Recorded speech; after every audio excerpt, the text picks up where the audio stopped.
beri kemuliaan bagi Tuhan. Amin.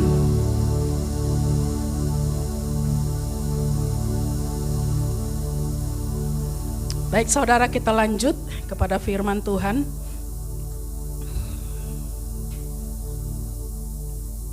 Saudara, tema di bulan ini masih ingat saudara? Amin. Saudara ingat khotbah minggu lalu? Jagalah pelitamu tetap menyala. Saudara ingat supaya pelita itu tetap menyala, poinnya apa saja? Yang pertama, firman, karena pelita itu harus tetap menyala, harus ada pelitanya ya, harus ada apinya. Firman, terus yang kedua, pengurapan atau persekutuan dengan Roh Kudus. Yang ketiga, rela berkorban atau rela untuk diproses ya. Saudara tidak lari dari tema kita, tetapi subtemanya adalah jangan sampai tertinggal. Apa saudara? Jangan sampai tertinggal. Katakan di sebelahnya dengan keras, jangan sampai tertinggal. Tepuk bahunya saudara. Jangan kuat-kuat ya. Pelan-pelan aja. Jangan sampai tertinggal. Saudara, kelanjutan dari khotbah minggu lalu, tetapi dari sisi yang lain ya.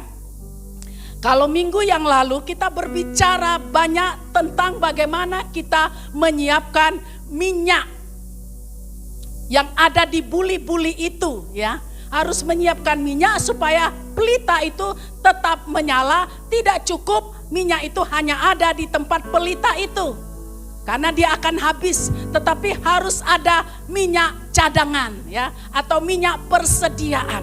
Kita sudah dengar bahwa wanita atau gadis yang bijaksana itu dia punya minyak cadangan saudara. Lalu kita sudah dengar bagaimana untuk mendapatkan minyak itu.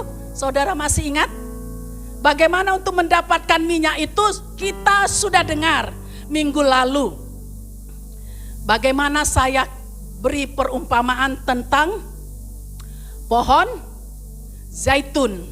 Karena memang minyak untuk pelita itu yang ada di bait Allah tidak boleh minyak yang lain. Tapi harus minyak dari buah zaitun. Kemarin saya sudah uraikan panjang lebar bagaimana proses ya, buah zaitun itu sampai dia mengeluarkan atau menghasilkan minyak yang harum ya. Dia harus dipukul-pukul dulu, dihancurkan ya, lalu digilas ya, dihimpit, diperas ya, baru keluar minyaknya. Sekarang kita mau membuka ya ayat yang kemarin juga saudara, Matius pasal 25 ayat 1 sampai yang ke-13. Saudara, saya ambil di sini yaitu tentang gadis-gadis yang bodoh ya.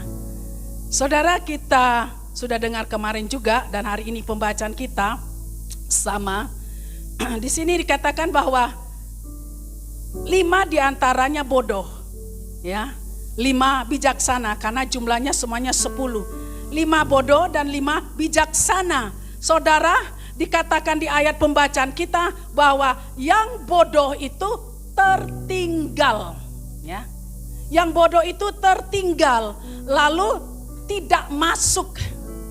Tapi yang bijaksana terangkat saudara, masuk dalam perjamuan kawin itu. Betul enggak yang kita baca tadi ya? Nah saudara dikasih oleh Tuhan, mereka bersama-sama. Tetapi saatnya saudara, pemisahan terjadi atas mereka. Mereka terpisah karena ada perbedaan di antara mereka. Apa perbedaannya? Karena tidak membawa minyak cadangan ya, tidak membawa minyak cadangan. Saya tidak uraikan kembali tentang minyak cadangan itu saudara, tetapi kita mau perhatikan apa yang Tuhan mau peringatkan kepada kita lewat ayat-ayat ini.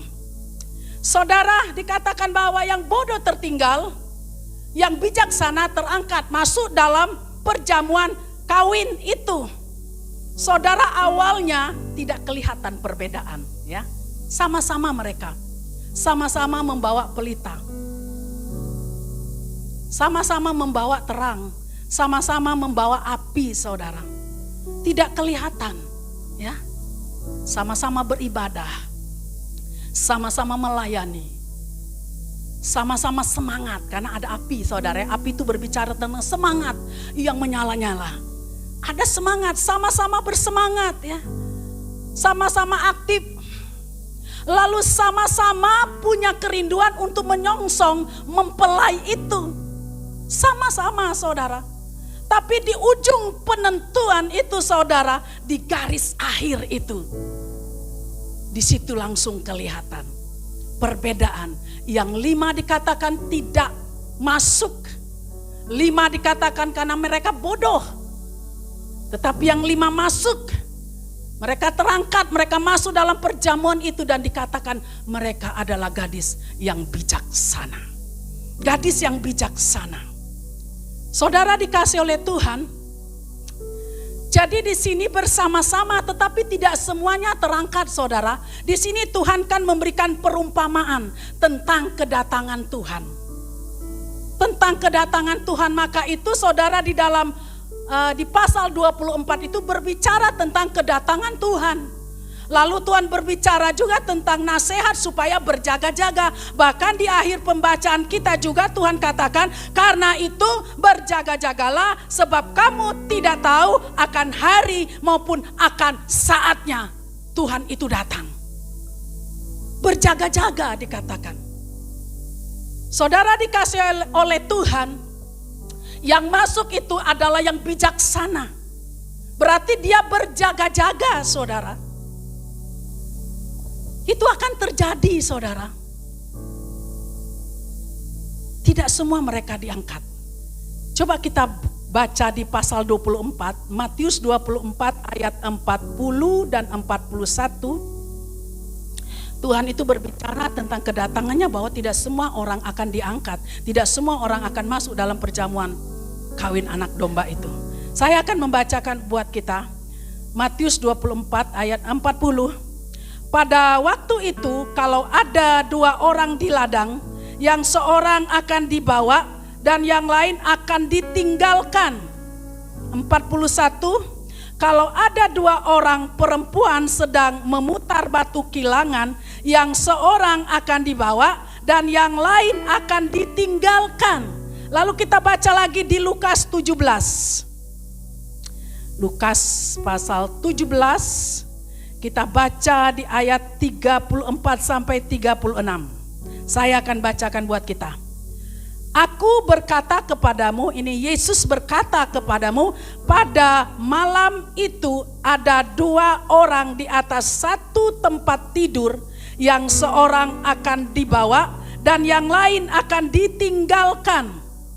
Ada 2 orang perempuan bersama-sama mengilang, yang seorang akan dibawa dan yang lain akan ditinggalkan. Kalau ada 2 orang di ladang, yang seorang akan dibawa dan yang lain akan ditinggalkan. Ini jelas, saudara.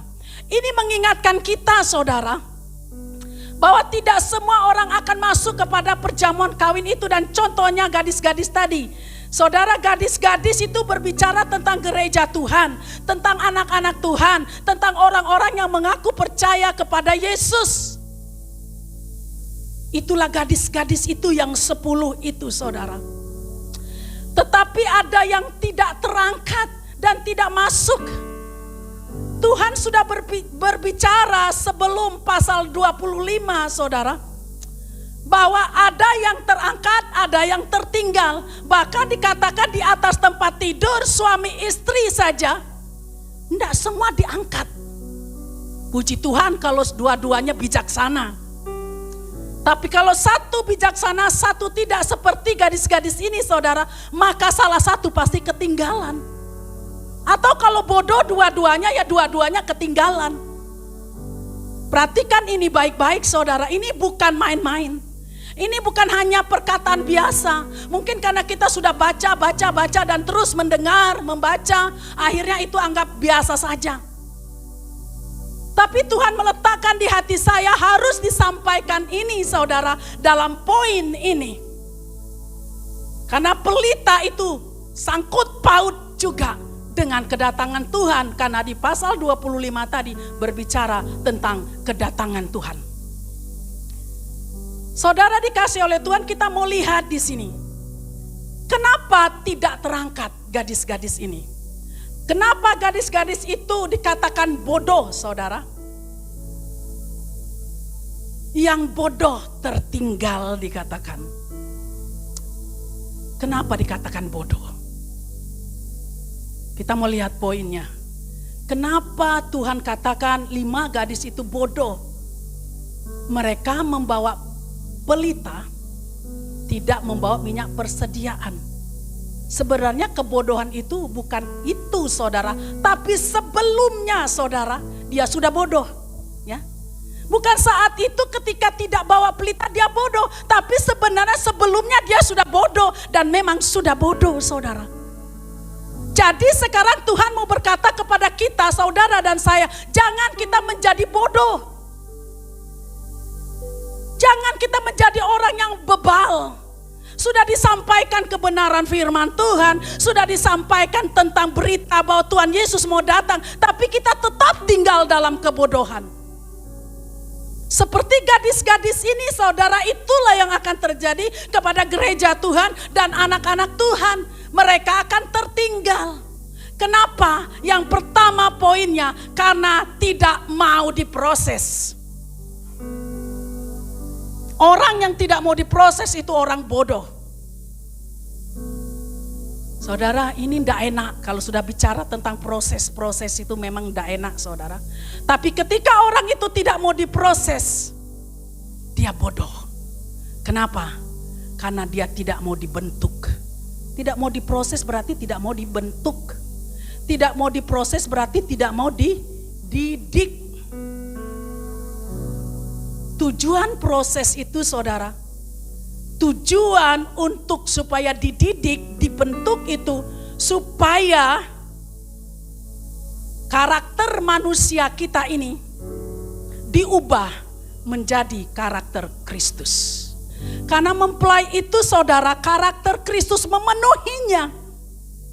Jadi mempelai perempuan atau gadis-gadis itu harus menyeimbangkan atau menyesuaikan dirinya supaya sepadan, menjadi pasangan yang sepadan. Mempersiapkan diri.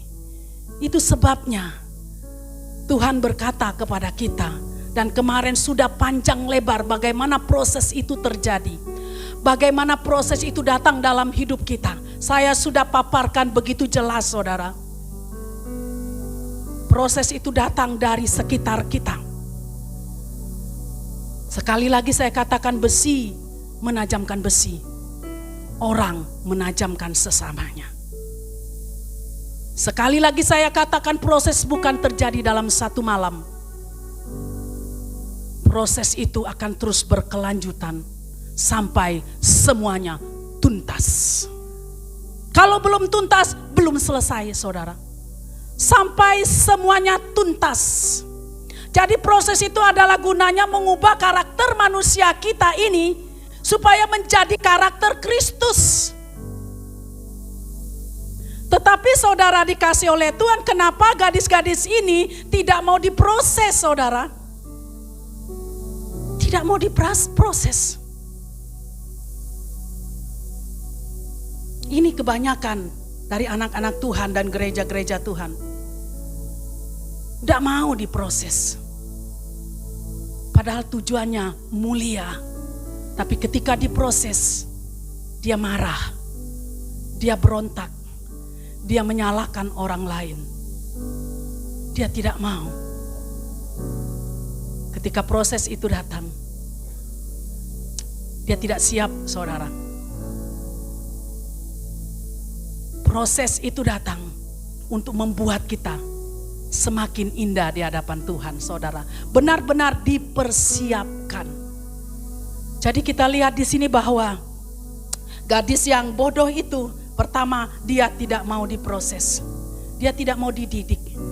Pokoknya dia mau, yang penting aku percaya Yesus, aku melayani, aku on fire, aku aktif, aku melakukan semuanya. Tapi untuk dididik, untuk diproses, dia tidak menerima. Ketika disentuh karakter manusianya, dia merasa tersinggung. Dia tersinggung, dia sakit. Saudara, kita harus masuk dalam hal ini supaya kita mengerti, kita memahami apa maksud Tuhan. Maka saya katakan kemarin, ketika kita diproses, naikkan ucapan syukur. Ingat, saya katakan bahwa aku sedang diperas untuk menghasilkan minyak itu agar pelitaku tetap menyala sampai Yesus datang. Sampai Yesus datang. Nah, saudara, orang-orang seperti ini yang tidak mau dibentuk, tidak mau diproses, saudara. Kita lihat itu banyak terjadi, ya. Ketika proses itu datang, berontak. Ketika Tuhan izinkan proses itu lewat orang-orang terdekat, wah, dia langsung keluar, ya. Keluar karakter manusianya, bisa marah meledak-ledak, saudara. Ya. Bisa ngamuk habis-habisan. Keluar semua aslinya, saudara. Ketika Tuhan izinkan alat proses datang dalam hidupnya. Mungkin lewat istri, lewat suami, ini berulang-ulang saya katakan. Lewat orang tua, lewat anak, mungkin kata-katanya yang menyebalkan, menyakiti hati kita, saat itu pasti kita tidak bisa terima. Karena kita tidak menyadari bahwa aku sedang dibentuk, aku sedang diproses hatiku ini, karakterku ini, agar aku memiliki karakter Kristus yang penuh kelembutan, kerendahan hati, yang mengampuni, yang tidak menyimpan kesalahan orang lain, tetapi mengerti bahwa aku sedang dibentuk untuk menjadi sesuatu yang ajaib. Maka dia akan mengangkat hati dan mengucap syukur. Dia tidak akan menyalahkan siapapun. Dia tidak akan salahkan anaknya, anak tidak akan menyalahkan orang tua. Istri tidak akan menyalahkan suami, suami tidak akan menyalahkan istri. Dan yang lain-lain. Kalau kita mengerti, saudara, apapun yang kita terima menyakitkan sekalipun, lebih baik diam, duduk di kaki Tuhan. Gak usah mengeluarkan kata-kata pemberontakan. Saudara sedang memberontak kepada Tuhan. Saya katakan kemarin juga, tidak ada yang namanya gratis, ya. Tidak ada yang namanya gratis. Kita lihat poin yang kedua. Kenapa mereka dikatakan bodoh? Yang kedua, karena malas. Malas, saudara. Kita baca ayat 5. Dalam Matius 25 tadi saya akan bacakan. Tetapi karena mempelai itu lama tidak datang-datang juga, mengantuklah mereka semua lalu tertidur. Karena mempelai itu lama tidak datang-datang, ya seperti sekarang, ya banyak orang-orang menanti Tuhan. Kok udah datang-datang sih Tuhan? Dari dulu katanya mau datang. Dari dulu katanya mau datang. Toh sampai sekarang gak datang-datang. Menanti-nanti belum datang-datang. Seperti kita sekarang menanti Tuhan tapi belum datang.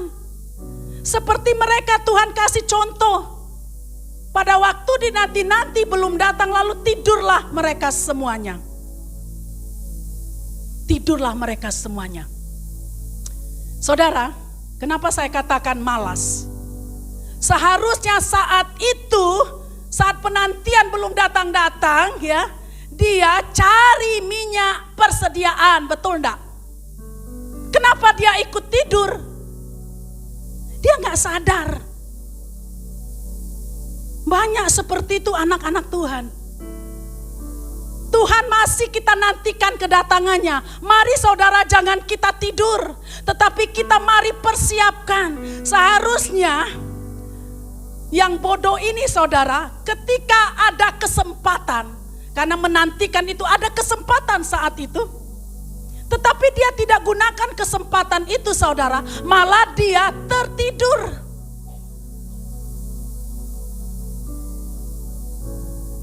Kenapa?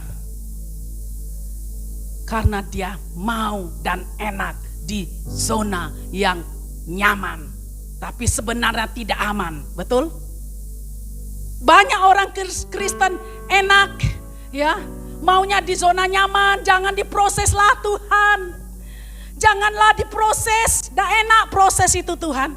Lalu ada juga yang berkata, Tuhan, kalau Tuhan mau proses, gak usah berat-berat ya. Minta diskon saudara, ya. Kemarin saya sudah bilang diskon ya. Minta diskon sama Tuhan.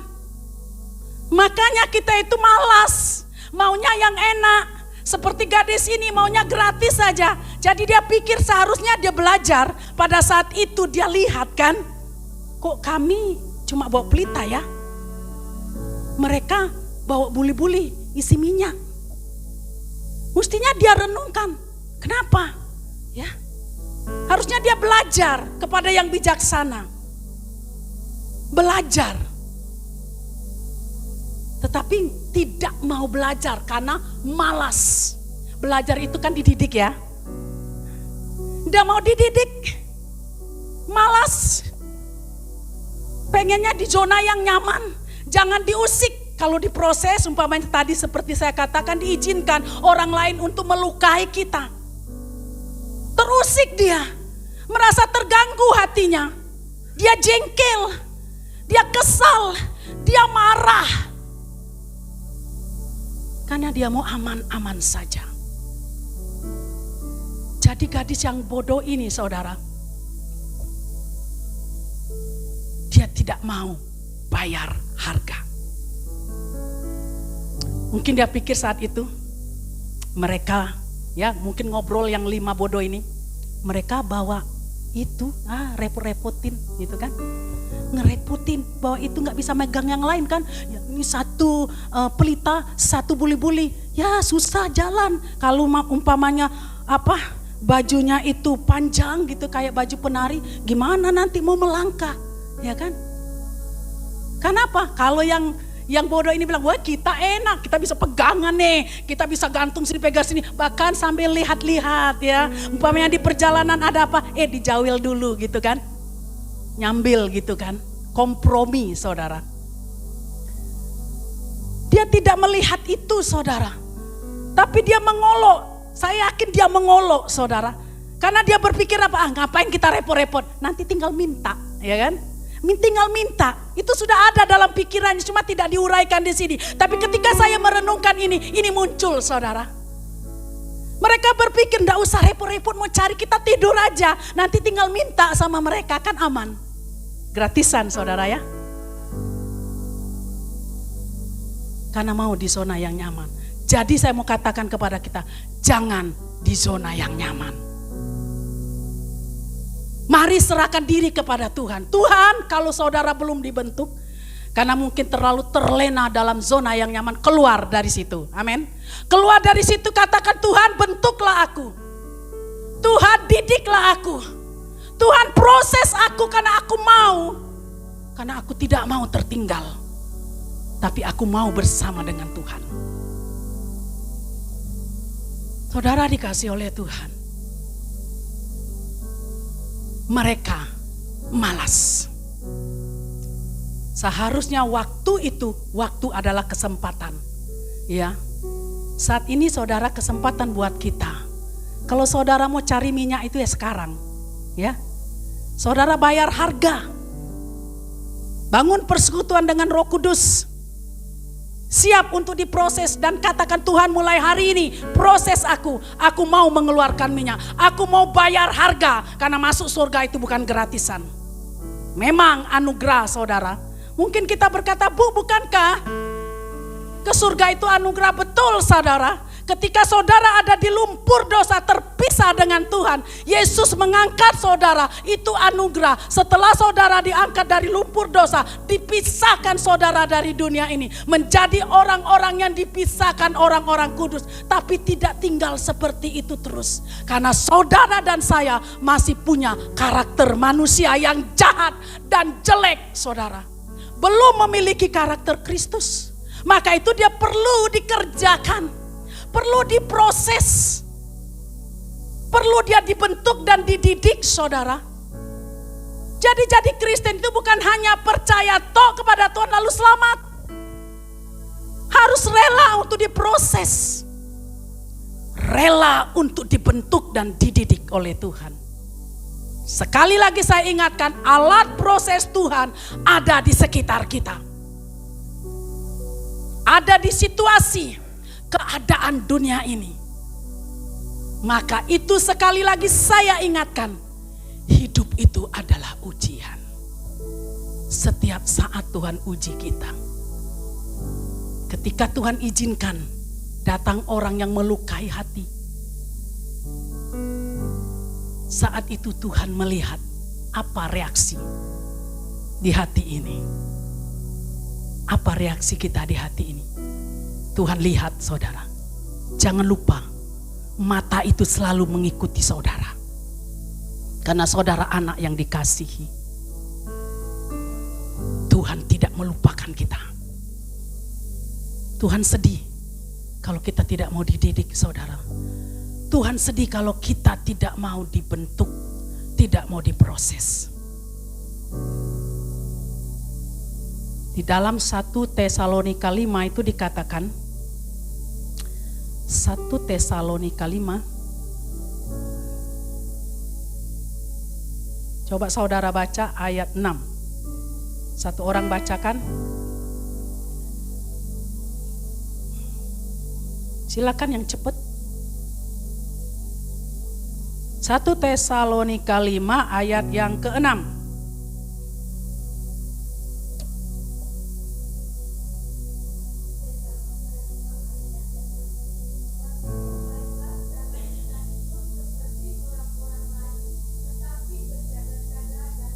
Ya, amin.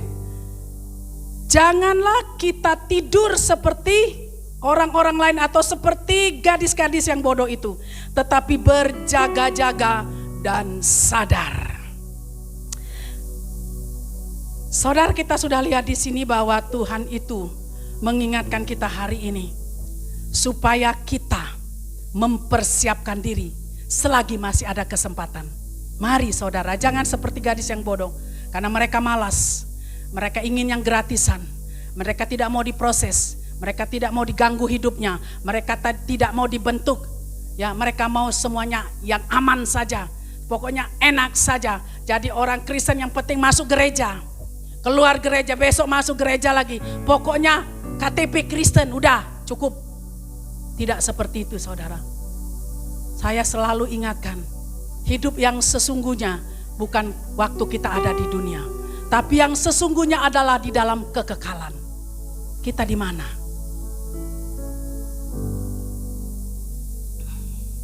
Mari yang ketiga, ya, poin yang ketiga. Yang pertama tadi karena tidak mau diproses, yang kedua karena malas, yang ketiga ada di ayat yang ke-10. Saya akan membacakan ayat 10.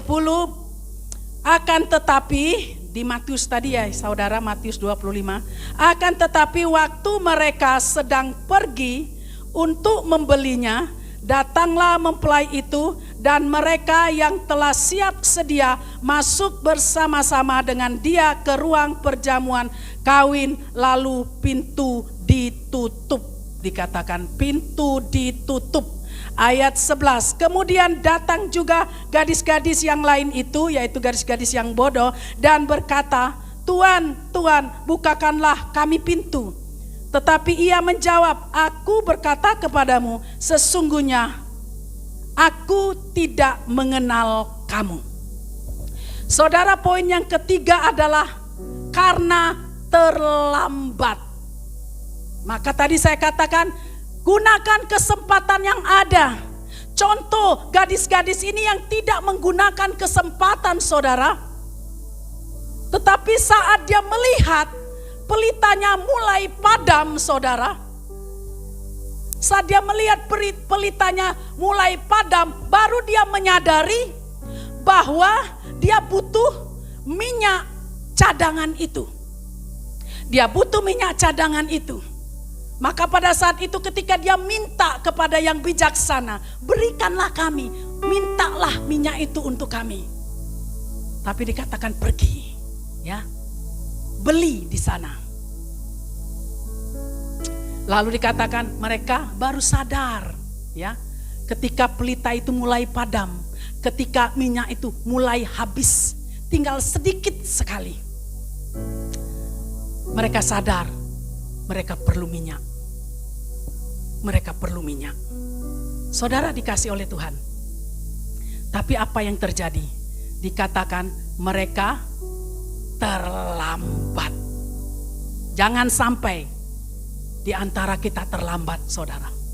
Ya, jangan sampai kita terlambat. Dikatakan tadi di situ ketika mereka itu pergi untuk mencari minyak itu, ya. Tetapi dikatakan ketika mereka kembali, pintu itu sudah ditutup. Artinya tidak ada kesempatan lagi.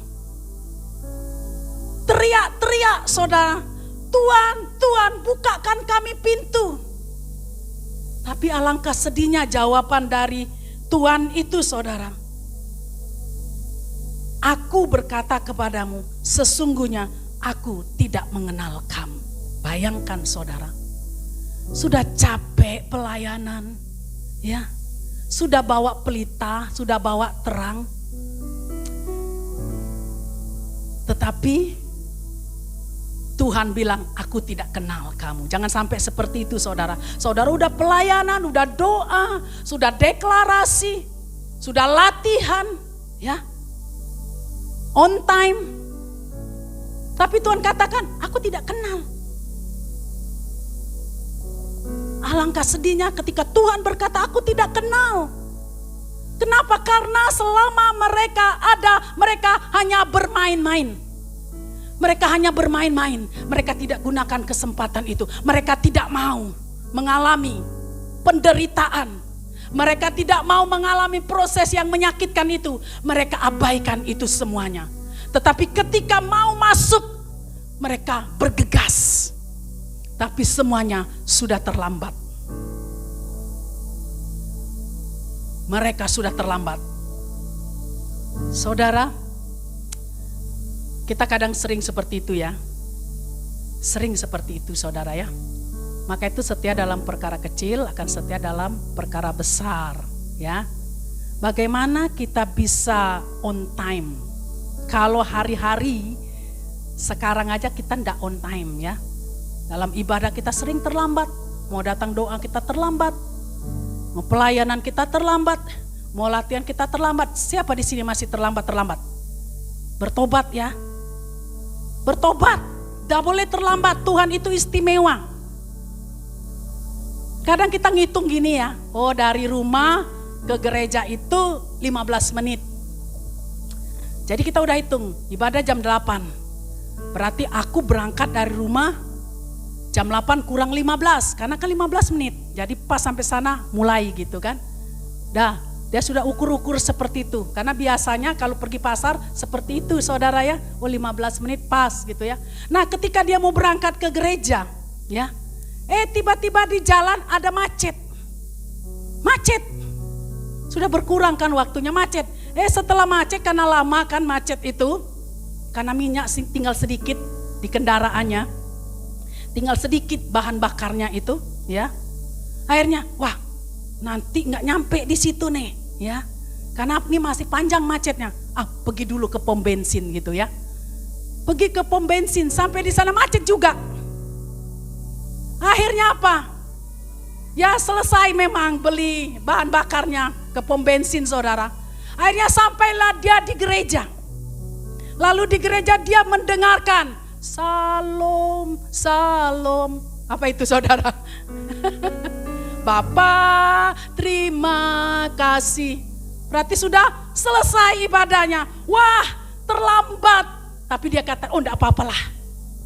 Daripada tidak sama sekali. Siapa yang suka begitu? Kebiasaan saudara, karena kebiasaan susah dirubah. Saudara pikir nanti tentang perkara kedatangan Tuhan kita akan mulus. Tidak saudara. Kebiasaan terlambat, itu nanti terlambat tuh. Karena gak ada persediaan. Hitungan kita salah saudara. Oh Tuhan itu datang 7 tahun lagi. Hitung-hitungkan nantilah, sungguh-sungguhnya itu nanti sekitar setahun sebelumnya.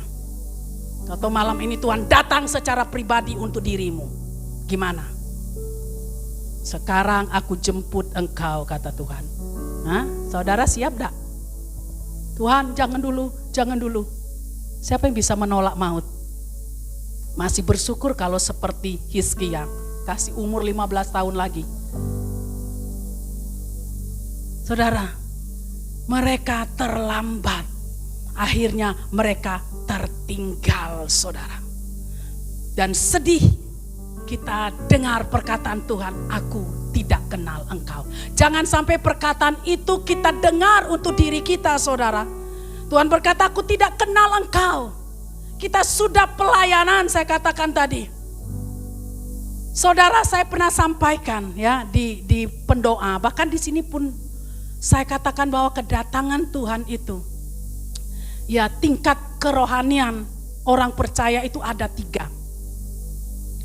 Yang pertama Kristen halaman, yang kedua Kristen di ruang kudus, yang ketiga Kristen di ruang maha kudus.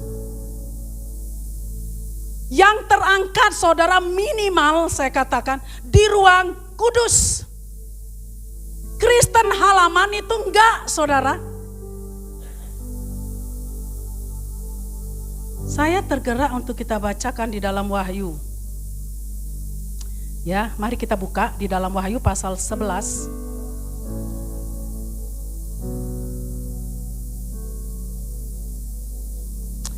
Wahyu pasal 11 ayat yang pertama saya akan bacakan buat kita. Demikian firman Tuhan, kemudian diberikanlah kepadaku sebatang bulu seperti tongkat pengukur rupanya dengan kata-kata yang berikut, bangunlah dan ukurlah bait suci Allah dan mezbah dan mereka yang beribadah di dalamnya. Tetapi kecualikan pelataran bait suci yang di sebelah luar, janganlah engkau mengukurnya. Karena ia telah diberikan kepada bangsa-bangsa lain dan mereka akan menginjak-injak kota suci 42 bulan lamanya. 3,5 tahun. 42 3,5 tahun berbicara tentang antikris. Nah saudara dikatakan ukur bait suci yang sebelah dalam. Ini kekristenan yang berada di ruang kudus. Tapi kecualikan dikatakan di sini, kecualikan pelataran bait suci, kecualikan halaman itu saudara. Saya sudah sampaikan tentang kemah suci, tabernakel. Saudara, yang ada di pelataran itu, kekristenan pelataran itu saudara, di situ ya berbicara tentang apa? Ada di situ namanya pintu gerbang masuk. Lalu ketemu mezbah korban bakaran, ya. Lalu ketemu kolam pembasuhan. Itu berbicara ya bahwa percaya kepada Yesus, punya iman saudara. Percaya kepada Yesus lalu bertobat. Pelayanan saudara, di pelataran itu ada pelayanan di situ. Para imam sedang melayani jiwa-jiwa di situ saudara. Dan di situ ada api. Api dari mezbah korban bakaran. Api tadi berbicara tentang pelita. Hidup kekristenan kita hanya sebatas Kristen halaman saudara. Hanya percaya Yesus, melayani. Lalu punya api yang berkobar-kobar. Tapi dikatakan kecualikan. Tidak masuk hitungan dikatakan. Karena itu diserahkan kepada antikris. Yang tertinggal seperti gadis-gadis yang bodoh ini. Tertinggal. Gereja yang tertinggal itu dia akan masuk masa antikris. Masa kesusahan yang besar saudara. yang saya pernah sampaikan di tempat ini. Kesusahan besarnya seperti apa. Jadi saudara, kita harus lebih lagi. Di ruang kudus itu, di situ ada pelita emas. Ada pelita, ada minyaknya. Jadi orang yang memiliki pelita dan minyak, kekristenan di ruangan kudus itu saudara, itulah yang akan diungsikan oleh Tuhan.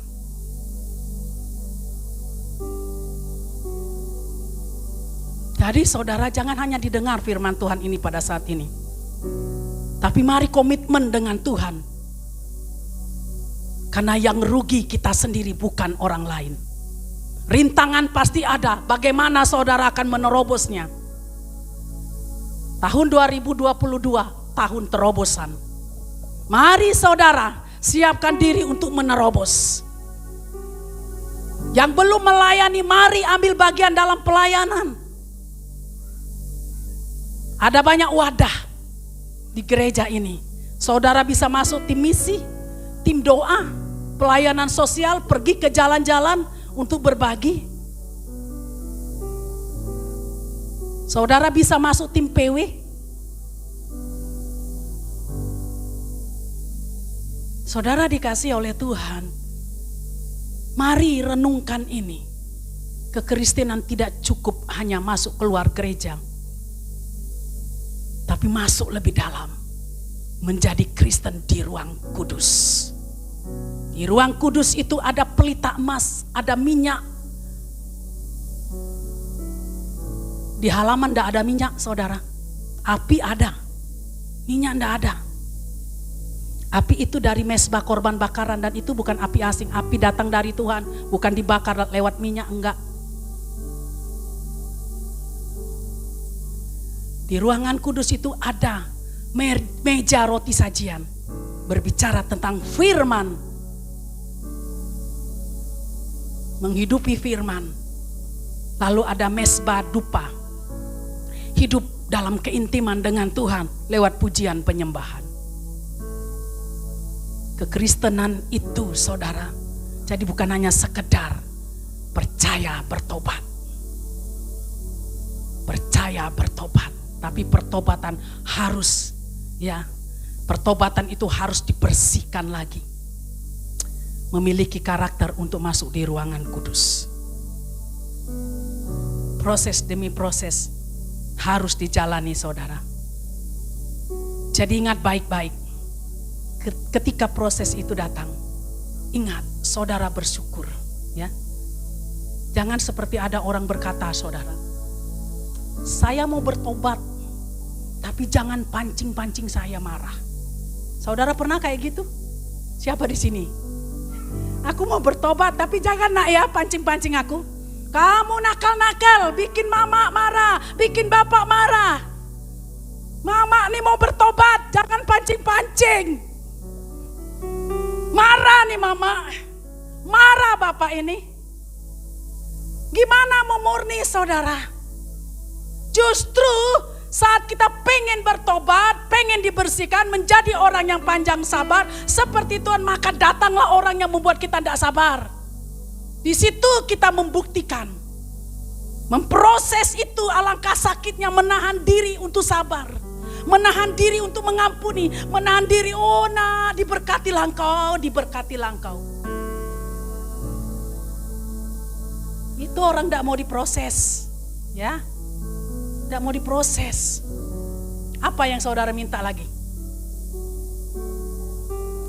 Semuanya pasti akan diuji. Ingat, masuk di ruang kudus, jangan hanya Kristen pelataran, ya, tidak akan masuk saudara. Gadis yang bodoh ini, mereka Kristen halaman, Kristen pelataran. Tetapi yang bijaksana, mereka Kristen di ruang kudus, menghidupi firman. Pelitanya menyala karena ada minyak pengurapan di dalam hidupnya yang terus menuntun dan mengajari dia. Dia punya keintiman dengan Tuhan, masuk dalam pujian, penyembahan, menjadi orang-orang yang diberi tanda bahwa dia adalah orang-orang yang dipilih dan diselamatkan. Saudara dikasih oleh Tuhan, Tuhan memberkati kita. Mari kita tundukkan kepala.